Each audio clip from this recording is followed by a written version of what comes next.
It's one thing to know the rules of the game, which is what the Affordable Care Act is, but it's another thing to know your strategy for playing the game and how do you win at the game, and to understand what you need to do to survive. And when my son was sick, I started to hear things about infection, and there's a lot of infection. And as part of my book and as part of my knowledge, I then went out and found out, not my statistics, but I will share them with you. There are 90,000 Americans that die each year from hospital-acquired infections. And your chance, and this was from a published study by Johns Hopkins, your chance of getting an infection is 1 out of 136. I speak throughout the state of Connecticut, and I literally will ask a crowd, how many people know someone who had an infection in a hospital?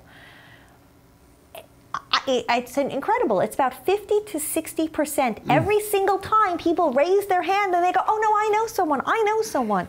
And so what does that mean? What do we need to do? Because we want to get better. It's not the hospital's fault, but there are things we can do.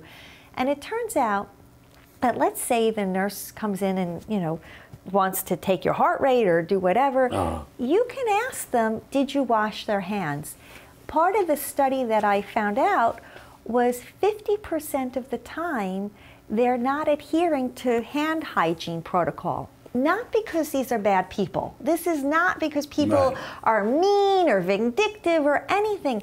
It hurts. It hurts to constantly wash your hand. And, you know, we did a little bit here, right? And it actually smells good and I feel nice and clean. But if you were doing this all day long, your hands are going to get chapped. And so what happens is, it's okay to say, did you wash your hands? Before coming in. Before coming in. If you're taking your child to the pediatrician, it's okay to say, did you wash your hands? I'll tell a quick story. Last week I was speaking in New Haven at the public library, and it's a little scary for me. I don't know who's in the audience.